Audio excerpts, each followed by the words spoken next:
passa, abraçar o que não passa. O amor, que não é um simples sentimento ou afeto, mas é uma escolha por entregar ao mundo aquilo que Deus me dá, seu amor imenso. Amar para nós é fazer memória do tesouro que eu carrego dentro e que me é sempre fortalecido, que me é sempre firmado a cada encontro com meu Senhor. Lembrar do nosso batismo é um exercício para que eu, diante dos acontecimentos do mundo, não me perca, não perca o rumo da minha felicidade, não perca o rumo da minha estrada. E, aí é importante lembrar, e se pecando, recomeçar, porque não é na nossa vida o pecado maior do que o amor de Deus. E quando pensamos que erramos muito, o Senhor se reapresenta com uma potência chamada misericórdia.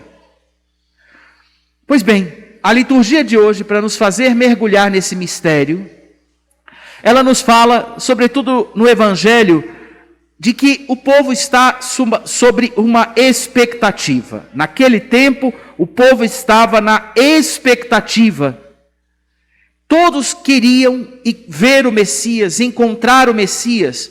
Mas que expectativa era essa, padre? Ora, pensando historicamente, o povo de Abraão, Isaque e Jacó, que foi crescendo e se tornou o que é o povo chamado povo de Deus, o povo da terra de Canaã, a terra que nós conhecemos depois de Jacó por terra de Israel.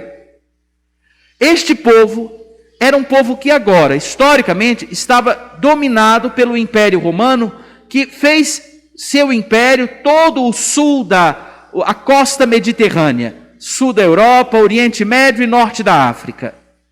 Era um povo que estava sob o domínio romano, que tinha como acordo: vocês podem viver a sua fé do jeito que vocês quiserem, pagando os impostos e respeitando nossos deuses, está ótimo.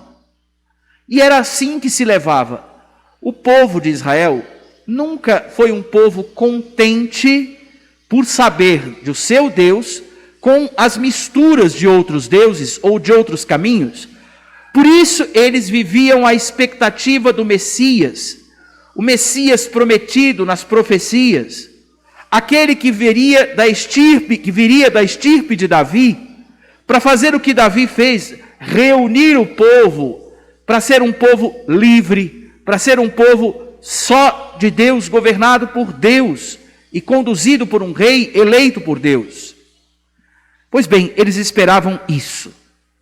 Israel também vivia esse tempo, além do domínio, ele vivia espiritualmente o que nós chamamos de uma secura de profecias. E é interessante que se nota isso quando nós ouvimos o versículo dizendo: enquanto rezava, o céu se abriu. Até então, há tempos não surgia em Israel um profeta que falasse da voz de Deus, que falasse de Deus, que anunciasse a revelação de Deus.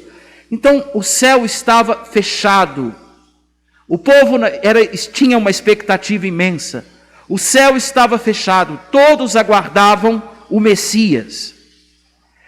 E diante deles tinham agora João.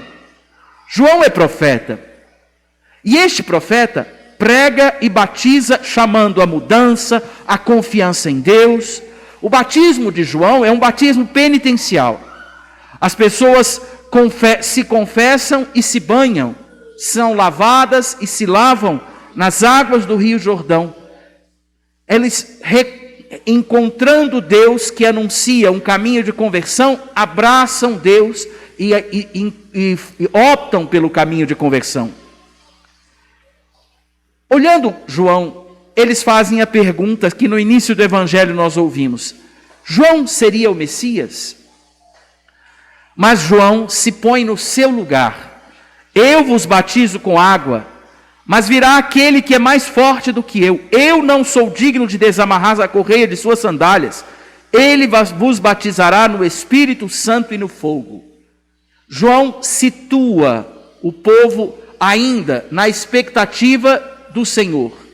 Ele ainda virá, eu preparo o caminho dele. E diz o Evangelho que quando todo o povo estava sendo batizado, Jesus também recebeu o batismo. João indica que o Messias ainda virá. E ele batiza Jesus. Depois, é interessante que Jesus não se revela o Messias enviado a todo o povo nesse momento. Os sinais de Jesus vão falando. E João começa a entender que Jesus pode ser o Messias. Por isso, mais tarde, ele envia 2 dos seus discípulos, de João, a Jesus para perguntar: és tu o Messias ou devemos esperar outro? Depois disso, vendo os sinais de Jesus, dada a resposta de Jesus, os discípulos de João, passam a seguir Jesus, por ordem do próprio João. Jesus é batizado, é ungido, é confirmado pelo Pai e é enviado pelo Pai em missão. Mas tudo isso, repito, são sinais que indicam, mas não fazem Jesus visto nitidamente como Messias, como Filho de Deus entre o povo. Há um certo segredo aqui, porque Jesus veio fazer o caminho com o seu povo. Diante desse evangelho, dessas compreensões, para nós, a ideia principal e clara é essa: e do céu veio uma voz, tu és o meu filho amado, em ti ponho todo o meu bem-querer. O que quer dizer essa voz do Pai? Ela é aprofundada na profecia de Isaías da primeira leitura. É de Jesus que Isaías profetiza, quando diz: assim fala o Senhor, eis meu servo, nele se compraz a minha alma, pus meu espírito sobre ele promoverá o julgamento das nações, ele não clama nem levanta a voz, nem se faz ouvir pelas ruas, não quebra uma cana rachada, nem apaga um pavio ainda que fumega, mas promoverá o julgamento para obter a verdade. Promoverá o julgamento para obter a verdade. É dele que o Pai fala.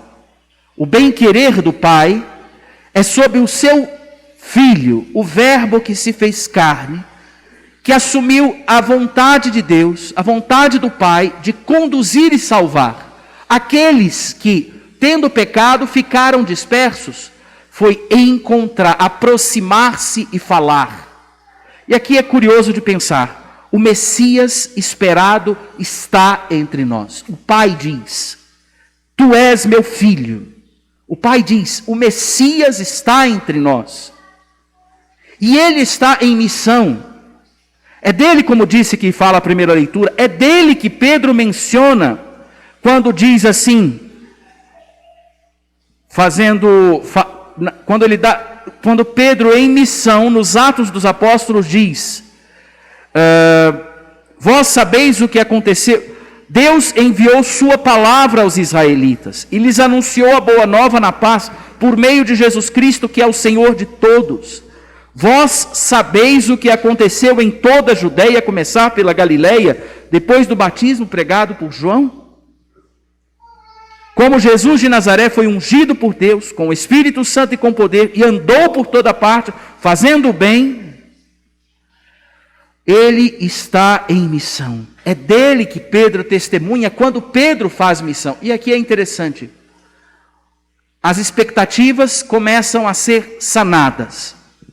O Messias está entre nós. O céu se abriu. Ele não vinha mais alguém com a palavra dita por Deus e ele profetizava. A palavra entrou na história e está entre nós. Temos Deus entre nós. E diante disso, agora a gente precisa ir fazendo alguns questionamentos para ir pensando que exercício eu posso fazer diante dessa liturgia, exercício de santidade, de conversão. Algumas perguntas delas nós não podemos fugir como expressão de caminho na nossa história. O que espera o teu coração? Ele também espera o Messias ainda? Jesus está entre nós, mas você ainda espera o Messias? O que não me faz ver Deus? Jesus saiu e está em missão, ainda hoje, através dos seus ministros, encarregados de continuar a anunciar a palavra, que é o próprio Jesus encarnado. Você acolhe ou ignora Deus que chega a você em cada encontro? Você se lembra que Deus está presente e te convida a fazer um caminho com Ele? Você reconhece de verdade Deus como seu Deus? Ou é um colaborador VIP dos seus projetos? Ou o pecado organizou o teu coração e pensamento a ponto de pedir que Deus se reveja? Se não, eu mudo de paróquia, eu mudo de padre, eu mudo de igreja, eu não vou mais à missa. Eu acompanho a missa somente de casa agora, com a desculpa somente da pandemia, que é justo, mas a liturgia vivida na TV não é a liturgia como nós somos chamados a viver. A liturgia é presencial. Eu vou viver a fé do meu jeito? Eu não colaboro mais em nada, a não ser com algum pobre na Páscoa ou do Natal, por causa do espírito da Páscoa ou do espírito do Natal? Sabe, a presença de Deus entre nós deve interrogar o quanto eu levo essa presença em conta na minha vida, porque Ele está entre nós. E aqui eu quero partir para um exercício de santidade, guardando a voz de um amigo que eu tenho muito presente nessa liturgia. Pedro é um fraco entre nós, e que ensina a gente a ir se ajustando na vida. Pedro foi um papa, que não foi papa porque não tivesse nem pecado, nem divisões, nem problemas, mas porque era humano e nos mostrou a fazer o caminho humano da escolha por Deus. Como é interessante ouvir o primeiro Papa dizendo assim, em sua missão: de fato, estou compreendendo que Deus não faz distinção entre as pessoas. Pelo contrário, Ele aceita quem o teme e pratica a justiça, qualquer que seja a nação que pertença. Aqui tem uma compreensão. A salvação não é só mais para aqueles que nasceram no povo de Israel, mas a todos os que praticam a justiça e o temem. E diz Pedro, estou compreendendo. Então ele está ganhando a compreensão. Que Deus ama todos. E esse é o meu desafio para você. Acolher o desafio de Pedro. Amar a todos, mas não amar as pessoas nivelando o amor por baixo, como o nosso tempo faz. Amar a todos, o que importa é ser feliz, o que importa é tudo pode. Não funciona assim não. Nós não seguimos um amor de espírito, nós seguimos uma pessoa, um pastor que nos ama, alguém que está entre nós. A medida do amor que realiza o bem, a verdade, que realiza o que é bom para si e para o outro, é aquela que Jesus nos deixou. Amai-vos uns aos outros como eu vos amei. Escolher a Deus e amar como Ele nos amou, não amar as pessoas por gosto ou preferência, amar porque tem o amor de Deus dentro de você, porque você é filho de Deus. Amar porque você, sendo imagem e semelhança de Deus, faz o bem quando ama, porque o amor te realiza e realiza o outro. Nosso desafio deve ser este: amar a todos. Quem ama manifesta ao mundo que é filho. E hoje a sede de Deus, como tinham naquele tempo, também existe. A carência de ver Deus é saciada quando nós amamos como Deus nos ensina. Hoje te lembra do teu batismo. Ama a todos. Te recoloca como aquilo que és. Lembra do mestre, do filho que está entre nós e nos educa para a filiação.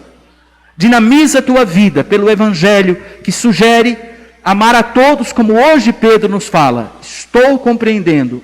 Em missão, Pedro ia ganhando a compreensão da sua identidade, da sua felicidade. Que Deus nos ajude a amar a todos, a partir de hoje, segundo a medida do seu evangelho, do seu amor. Amém.